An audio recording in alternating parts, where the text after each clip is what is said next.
Okay, one more language lesson for the week.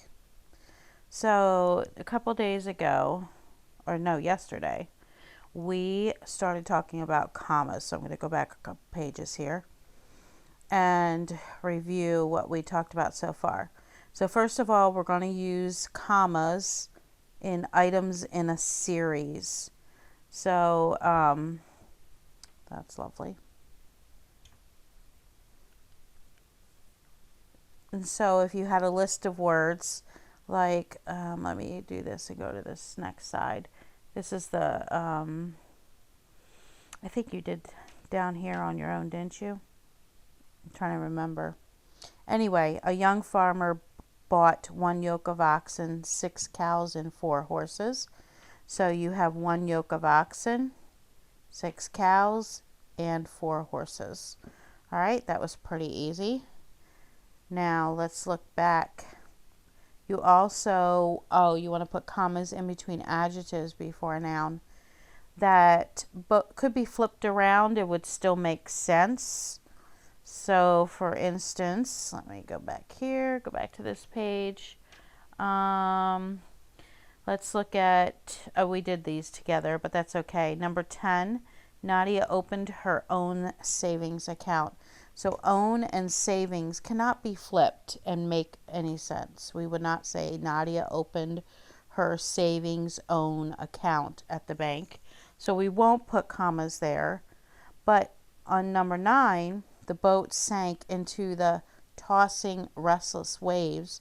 We could flip restless and tossing and it would still make sense. So we want to put a comma between them. All right, so today we're going to put use commas in compound sentences. A compound sentence is any sentence that has 2 complete sentences made into one sentence combined with a semicolon. Whoops, isn't that lovely?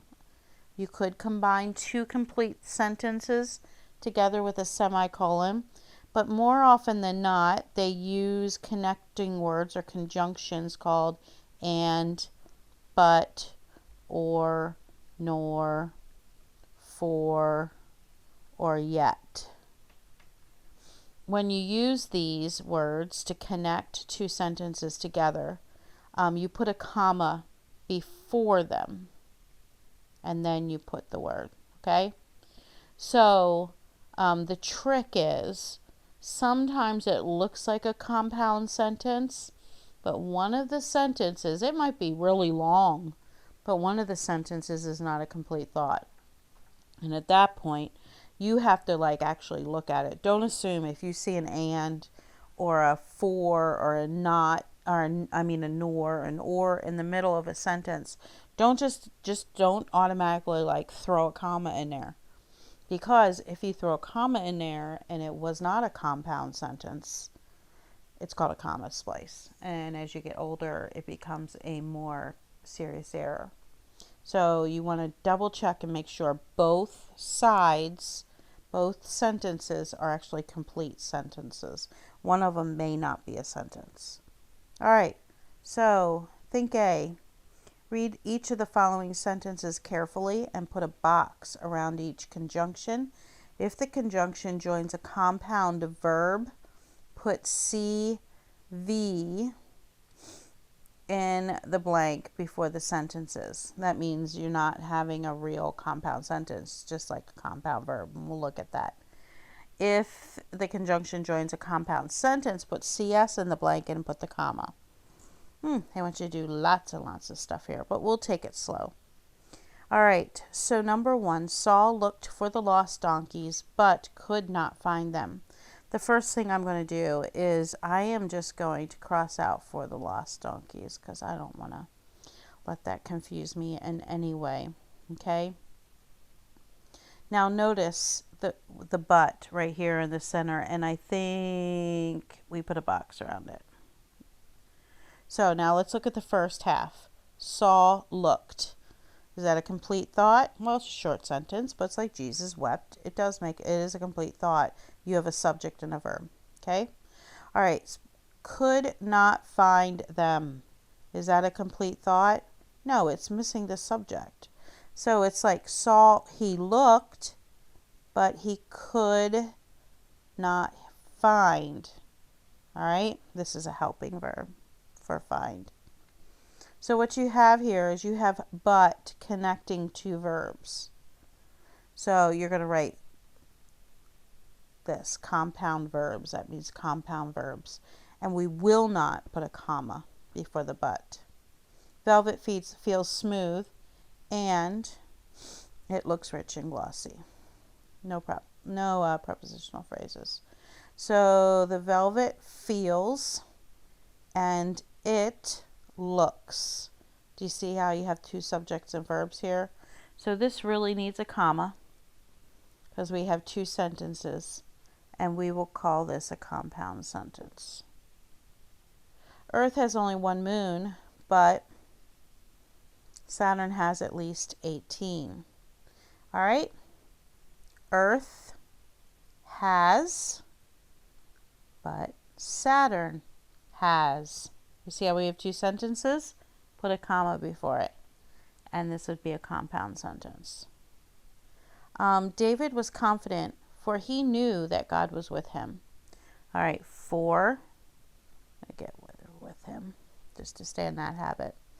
All right, so we have David was, and he knew. So we have a compound sentence. Whoops, CS. Put a comma before it. My sister wrote a letter, but forgot to mail it. To mail, it's not a prepositional phrase, it's an infinitive phrase. The word to and a verb. All right, but we have sister wrote. Oh, guess what? Just goes right to forgot. So in this sentence, we have two verbs being connected by a but. No comma, and we're going to write CV, compound verb. A soft answer turns away wrath, but grievous words stir up anger. Answer turns, words stir. Here we got two subjects and verbs, two complete thoughts. So compound sentence and put a comma before it. It had not rained for a week, yet the river was still high. For a week, by the way, is a prepositional phrase. All right, it had rained. River was. Okay. So we have two subjects and two verbs here. Two complete thoughts. Put a comma. The earth rotates on its axis and revolves around the sun. So here we have the earth rotates and revolves. So we have and connecting rotates and revolves. No comma. And it would be compound verb. Read each of the following sentences carefully, inserting commas where needed. On the blank before each number, write the number of the rule 1, 2, or 3 that applies. All right, so the clouds poured out water and the voice of thunder was in the heaven. I'm just going to, of thunder in the heaven. All right, so we have, I don't see items in a series, right? That's rule number 1. I don't see two or more, adjectives before a noun, but I do see this lovely and here, which I know we don't have to box it now. But we have clouds poured and voice was. So this was rule number 3 that we just did today, and we need to put a comma there. Red, yellow, and blue are primary colors. This is items in a series, and I believe that was number 1. Red, comma, yellow, comma, and blue. The loud crackling thunder kept me awake. So we had loud and crackling becoming before thunder. So that's 2 adjectives before a noun. I believe that was rule 2. And they can be flipped. We could say the crackling loud thunder. The squirrel raced up the tree, scampered across the telephone wire, and raced onto the roof. Lots of prepositional phrases. So we have the and here. So the question is, that's rule number 3, should we put a comma there? The squirrel raced, right? Scampered and leaped. Now this one has 3 verbs, but still we've got the and connecting the last one. And by the way, now that I think about it, he raced up the tree, scampered across the telephone wire, and and leaped up the tree. This is probably items in a series, but you could also think of it as rule number 3 too, right? I have my book here. I can see what they say it is. They're saying it's number 1, but couldn't it be number 3 also with that and? I don't know. All right, let's go to the next page, 136. All right, so avoiding run-on sentences. How do you get a run-on sentence? You get a run-on sentence if you were supposed to put a comma in the compound sentence. You remember you had the and in the middle, and you had a sentence on each side, and you should put a comma with that and. If you don't put that comma, you get a run-on sentence. Okay? All right, so let's look at think. I think I will do the first 4 with you, and then see how you do on the last 4. Okay?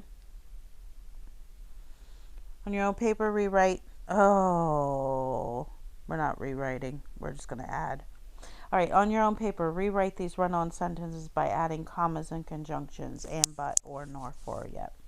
So I look at number 1. The building of Washington, D.C. was begun in 1792.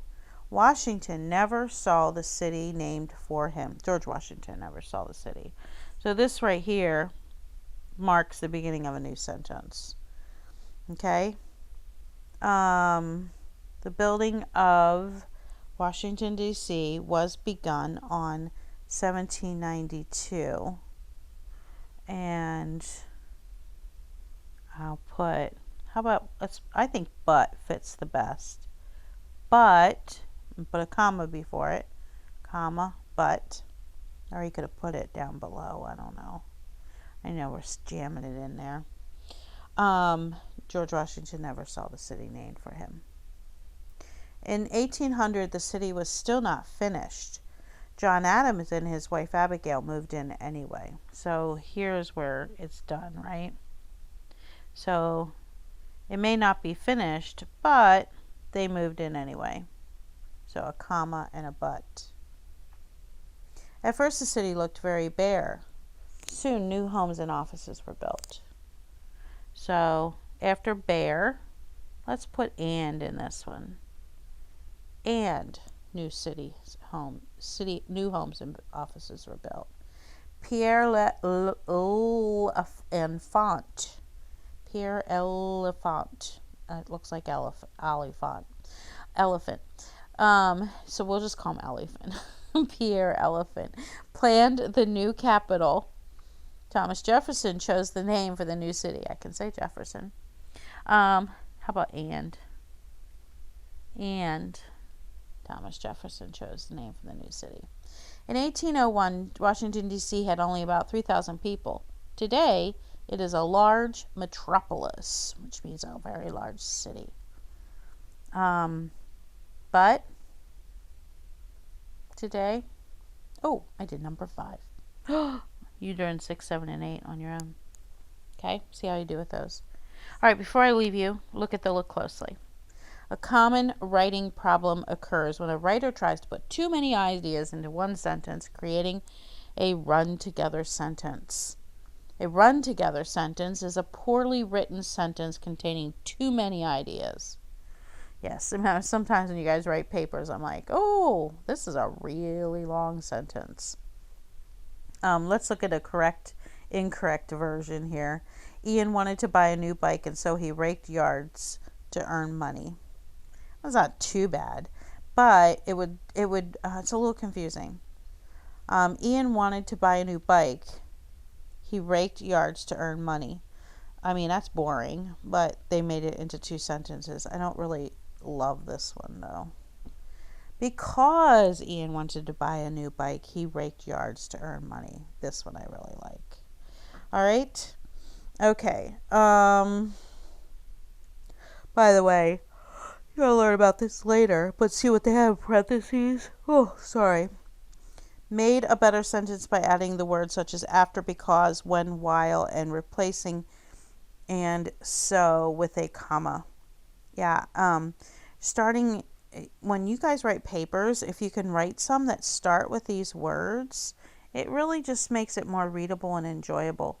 But when you start with something like that, put a comma, because what you've made is what we call an introductory clause, and you want to break it off from the main part of the sentence. And we'll talk, I'm sure you'll get that more as you get grammar. All right, I'm going to leave you guys go to do those 3 all by yourself. Hopefully that won't give you too much grief, and I shall talk to you later.